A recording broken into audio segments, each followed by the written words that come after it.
গুরু কেমন আছেন? আরে দেখতেছি আমার বাঘ চলে যাচ্ছে, তা পেছনে কেন, সামনে আয়। আচ্ছা গুরু, যাচ্ছি।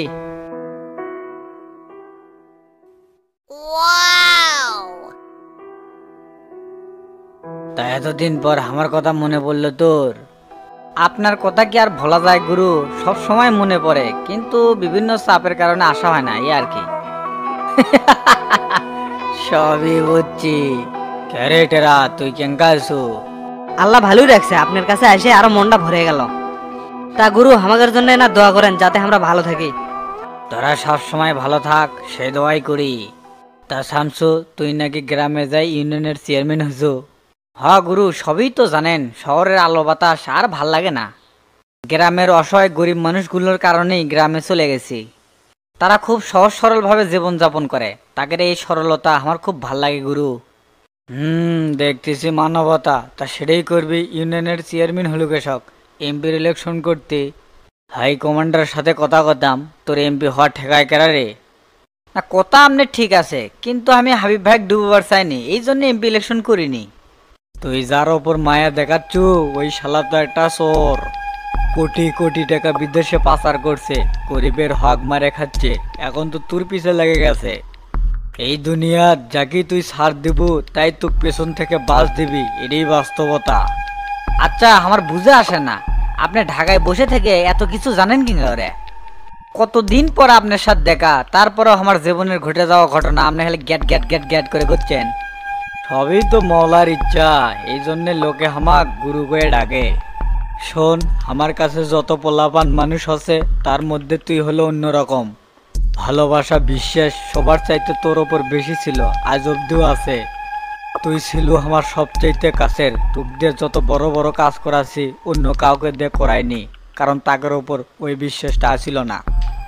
সেটা আমি জানি গুরু, পৃথিবীর সব মানুষ আমার বিরুদ্ধে গেলেও আপনি কোনোদিন আমার বিরুদ্ধে যাবেন না, এই বিশ্বাস আমার আছে এবং আজীবন থাকবি। শোনেক শামসু, তো ফাঁসানোর চক্রান্ত চলছে, এর সাথে প্রশাসনের কয়েকজন ঊর্ধ্বতন কর্মকর্তাও জড়িত আছে। এর মূল হোতা হচ্ছে কর্মজীবনে থাকার কারণে অনেক সুযোগ সুবিধা পাচ্ছে। আপনি ঠিকই ধরছেন গুরু, এখন কোন তো কি করা যায়, নাকি শালা গায়েব করে দেবো একবারে? ধৈর্য ধরতে হবে রে শামসু, এত তাড়াহুড়ো করলে হবে না। বর্তমান যুগের রাজনীতিবিদরা হলো ভাইরাস, এদের সাথে খেলতে গেলে মাথা ঠান্ডা রেখে খেলতে হবে, একটা স্টেপ ভুল গেলে অনেক বড় ক্ষতি হবে। মাথা ঠান্ডাই আছে, এই জন্য আপনার কাছে পরামর্শ লওয়ার জন্য ঢাকা চলে আসলাম। শোন, পলিটিশিয়ানদের দাবাতে গেলে আগে তাকে ক্ষমতা কারে ল লাগবি, তখন আচ্ছা মতো ধোলাই করতে পারবি। এখন কত প্রথমে কি করা লাগবে? ক্ষমতা কারে ল লাগবি, কিন্তু সেটা কেমনে কর্ম? একটা কথা মনে রাখবি, শত্রু জিডে দিয়ে তুই ভয় দেখায়, শত্রু নিজেও সেটা দেখে ভয় পায়। আর রাজনীতিবিদরা সবসময় ঘোড়া আড়াই চাল দেয়, আর তোর দল লাগবি 3 চাল। মনে রাখবি, কোনো রাজনীতিবিদের সম্মান কেড়ে নিতে পারলি তাই শেষ। গুরু, সব বুঝে গেছি, কি করা লাগবি। গোপনে কিছু কথা কই, মন দে শোনেক। আচ্ছা গুরু, কন।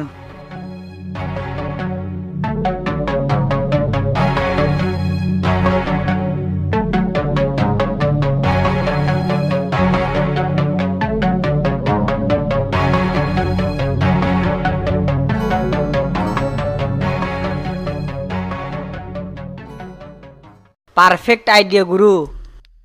এটেরা চলেক। শামসু, এতদিন পর আসলো আর এখনই চলে যাব? খাওয়া দাওয়া কর, তারপর যাসিনি। গুরু, আমি ঢাকাতে আছি কিছুদিন, আগে কামগুলো ছাড়ি, তারপর আপনার সাথে দেখা করে খাওয়া দাওয়া করে তারপর বাড়ি যাবো।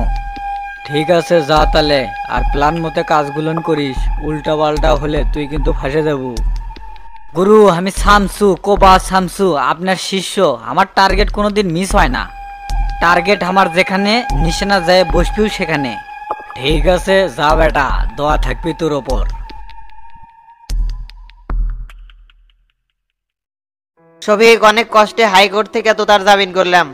3-4 উকিল ধরছিলাম, কছিলাম জিঙ্কা করে হোক জামিন দেওয়া লাগবে।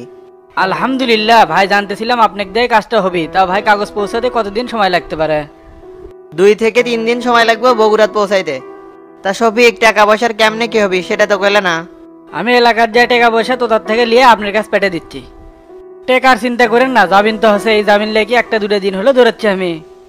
জামিনের যা খরচ সেটা তো তোর দেয়া লাগবি, যাই টাকা পাঠাচ্ছি। শোনো শফিক, টাকা পয়সা আমাকে দেওয়া লাগবে লয়, খালি উকিল খরচ 10 লাখ টাকা দিলে হবে। হাইকোর্ট থেকে ইমিডিয়েটলি যাবেন, খরচ আর না বেশি, সবই তো বোঝো। ঠিক আছে ভাই, আমার কাছে কিছু ব্যাংকে টাকা আছে, সেটা তুলে দিচ্ছি, আর বাকি যা খরচ সেটা তোর থেকে লিয়ে দেবনি। তা ভাই আমি তাহলে বগুড়া বিলে যাই, আর কি হয় না হয় আপনার সাথে সেটা ফোনে কথা হবেই নি।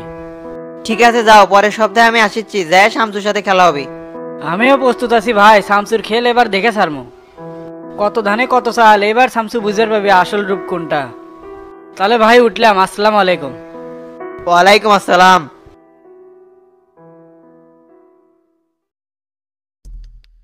বাহ, ভালোই তো হলো, উকিল একদম 3 লাখ আর 7 লাখ আমার পকেটে।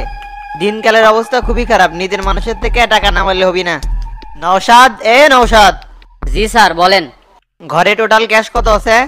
স্যার মোট আছে 50,54,00,000 টাকা। কি কও এসব, এখনো 100 কোটি মিল হয়নি? স্যার আর 7 দিনের মধ্যেই মিল হয়ে যাবে ইনশাল্লাহ। টাকাগুলি তাড়াতাড়ি সুইস ব্যাংকে রাখা লাগবে, কখন যে ধরা পড়ি পাওয়া যায় না। এগুলা তো সব 2 নাম্বার টাকা, ধরা পড়লে হিসাব দেওয়া কঠিন হয়ে যাবে। সমস্যা নাই স্যার, আমাদের কি। তা চলেন, টেবিলে খাবার রাখছি, নাস্তা করে নেন। আচ্ছা চলো।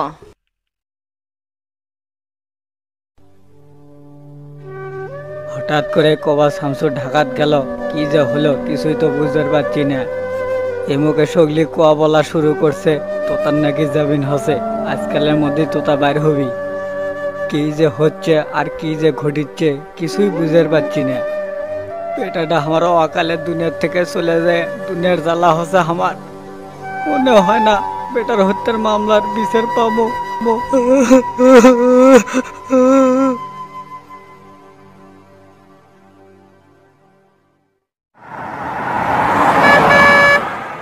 ওস্তাদ টিকাতলি কার সাথে দেখা করবে যাবেন? বিচ্চু কাদেরের কথা মনে আছে তোর? ওই কাদেরের কাছে যাবো। কোন কি ওস্তাদ? বিচ্ছু কাদের, সেই বিখ্যাত চোর যার কোনোদিন ধরা পড়ার রেকর্ড নাই, কিন্তু একের পর এক অপারেশন ঠিকই করে গেছে। একদম ঠিক ধরছো, ওর কাছেই তো যাবো, ওর কাছে কিছু দরকার আছে। ওর কাছে কৃষক যাবেন, ঘটনা কি? আর গুরু আপনার কানে কানে কি কলা? সবই শুনবেরও পাবো আর দেখবেরও পাবো, এখন দেখে শুনে গাড়ি চালা। ঠিক আছে ওস্তাদ, চালাচ্ছি।